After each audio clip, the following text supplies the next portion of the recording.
Hello guys, hello mga lods, mga leds. May papakita tayong package dito para sa Honda ADB 160. Ito, sample package lang to. Order na to ni Sir Eric ng taga Mindanao pa may-ari nito. I-ship natin sa LBC. So, yung motor ni Sir, Honda ADB 160. Papakita natin. Una niya in order, ito, OEM switch. Yung OEM switch natin, plug and play yan. Kaya siya plug and play. Mayroon siya mga terminal at mga nakasakit na rin. Explain ka muna rito muna tayo. Dito sa OEM switch sa left to, meron siyang, mamaya na, ito muna, may busina. Ayan. May ginawa rin tayong pang test dito ng busina. Mamaya na yun. May busina, may signal light. Ay, ito, right. Baliktad nyo natin, nakaikot lang. Dapat ganyan yan. Right, left. Ayan o. Tapos yung high ng headlight, gumagana. At ang madadagdag dito, meron siyang passing. Ito mga light. Pag mo nang baliktad rin, okay na. Meron siyang passing. Ayan o. Nagpa-passing yung headlight. Kunyari, ito yung headlight. Ayan o. So, meron ko ng passing. Saka, dagdag pa ito? Switch ng MDL. Asan ba MDL? So, meron tayong MDL dito. In order ni Sir Eric, X7 na Zenlo. Yung mga Zenlo natin, 1 year warranty po yung mga LEDs. So, gagawin natin. Nagka-passing yung MDL, ayan o. Pag nag-passing yung MDL, nagka-passing rin yung headlight. Tingnan natin ha. Kaya pag meron kayong OEM switch, meron na kayong passing. At maganda pa doon, hindi niyo na kailangan maglagay ng 3-way switch para sa MDL niya. Ito na yan. Switch natin. Unang slide, ito yan. Low. So, naka-low. Ito yung X7, naka-low siya. Pangalawang slide, high na. Ayan, o. So, ang maganda nito, malinis yung manibela nyo. Wala nang mga 3-way switch. Kasi nga, dito na yung switch ng low, saka high. At the same time, nagka-passing na rin yung MDL at yung headlight. So, pakita natin yung pangalawa. Ito yung X7, 4 LED, 1 year warranty. 3.5 sa amin yan, with 1 year warranty. Pwede yung orderin to na kagaya ng in-order ni Sir as a package.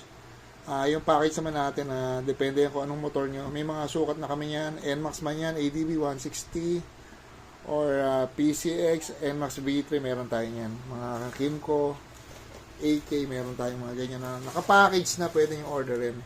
Ang kagandahan ng ganitong package mga LEDs, kahit kayo or may kilala kayong trusted technician, kakabit nyo to with guidance na rin namin pag hindi nila alam. Tuturo natin.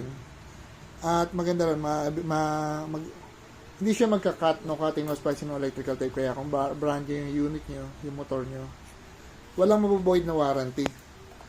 Tapos ito na yung may harness na siya. Ito yung harness pala niya. Nakatatlong relay. Isa sa horn, isa sa low ng MDL at isa sa high. Kung makikita yung relay namin, naka-relay socket. Wala siyang dugtong rito kasi yung relay socket na yan, walang wire yung pag ginagawa namin. Kaya lahat yan basal bago yung wire. Ayan, naka-heavy duty socket ang gamit namin. Tapos lahat ng wire, naka-shrinkable tube, wala kami electrical tape. Tapos eto, may switch para sa busina. Dedemo rin natin yan mamaya. Ayan, tapos eto ang Bosch Europa. Pag nag-order kayo nito mga LEDs, pakita natin. Sa ADB 160, gumagamit kami nito. Ito magiging puri nyo na lang. Pakita mga pat kung paano kabit to. Kasi yung relay nito nakalagay sa ibabaw. Ayan, nakaganyan yan. Sa ADB 160, may tumilyon siya rito ito. Saka 150 na rin, ADB 150. Parehas lang to, ADB 150 sa 160. So, yung relay nyo nasa itaas, ay tinanggal nyo sa may cover sa taas nandun kasi dun siya medyo safe. Tapos, may bracket na rin tayo. Magpo 4 minutes na lang pala. Meron tayong bracket sa ADB 160 nakababa. Ito yung parang naka-float daw. Tapos ito yung nakataas. Madali natin yung video. Tapos may horn. So, demo uli natin. Busina natin. May selector yan. Hawakan mo mga pogi. Hawakan na para maiba tunog. Tapos pindutin natin to. Ayan, 4 minutes na. Baka kasi hindi mag-upload. Pero cut na lang natin mamaya pagka I-upload natin sa YouTube yung buong video. So, yung Europa namin, explain ko na rin yung Europa namin. Iingat kayo guys, may mga Europa talaga na peke. Kung hindi kayo aware, meron tayong ginawang demo video sa YouTube channel natin, Nelson Led. Ma-check nyo yung difference ng fake na Europa at yung genuine. So, may mga customer tayo na nakabili sa online shop na yung sikat na online shop. Doon nyo nabili ang price din, ganun din, 2,000 plus. Ang problema, peke. Ang peke, poor quality. Pag binusino, natatanggal tong ring na to. Tapos, ang hindi pa maganda ron, ang tunog niya, napakapangit talaga. So, yan. Pag dito, plug and play. Tapos yung harness natin, plug and play. Wala kayong itatap dito sa motor nyo. At yung socket lang. Tatanggalin nyo lang yung left switch. Eto na.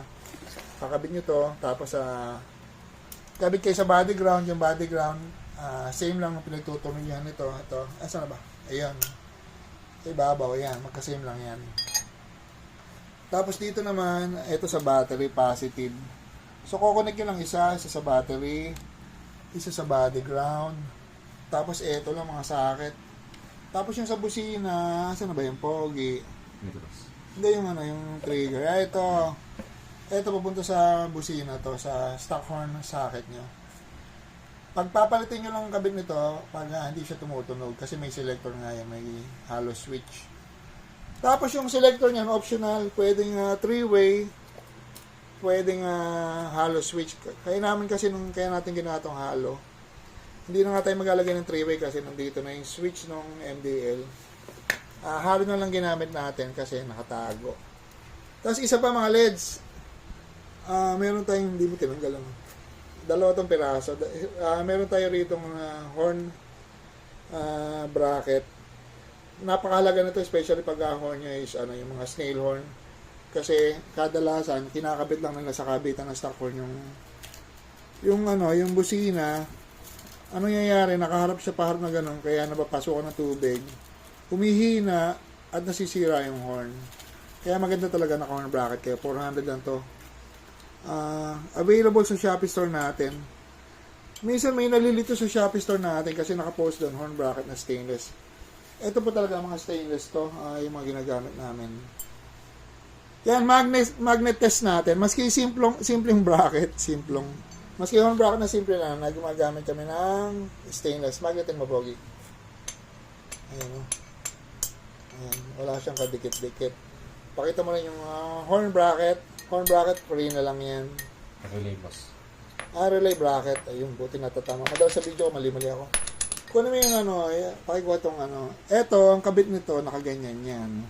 So, eto yung side ng dito nakakabit yung ilaw. May pre-extension pa to mamaya kunin mo. Magnetin mo rin, Pogi. Ayan. Ayan, hindi siya dumidikit Etong gitna. Ayan, yan ang patunay na yung bracket namin, maski naka-powder coat, hindi kami nagdadaya na baka black iron. Isa pa, ito naman yung nasa side lang na ADB 160 rin. Yung mga bracket namin ng LED, pwede sa 150, pwede sa 160. May konting adjustment lang. Tapos papakita natin kung yung meron tayong nalagay na flat bar para sa mga XL na ilaw. Kasi nga, may mga ilaw na malalaki yung size. Tatama sa pairings pag hindi nag-extension, kaya ginagamitan natin. Nilalagyan natin ng extension yung mga LED bracket natin kasi yung LED bracket natin nakadesign lang to sa mga large. So pag XL na, malaki na talaga, tatama na sa pairings, kaya yung nakaganyan yan. So pag may extension, pwede naka-forward, nakapalabas, o nakaganyan, kung saan siya mas bagay. Ayan. Kasi hindi tayo pwede gumawa ng LED bracket na nakadesign agad sa XL kasi pag gumamit ka ng medium or large, masyado ng malayo. Kaya nakadesign siya up to large lang.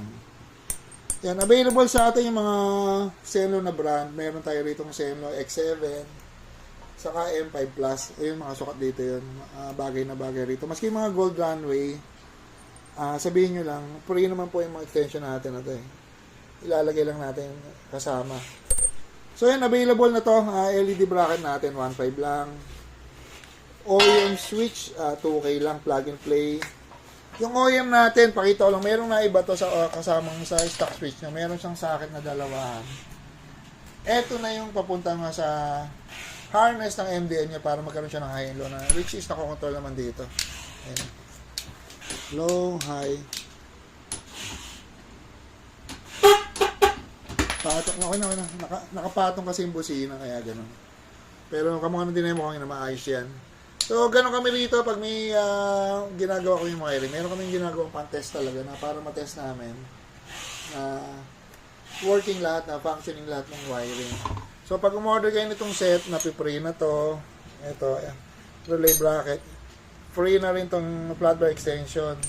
So, sabihin nyo lang na malaki ilaw nyo, pipre na natin yan.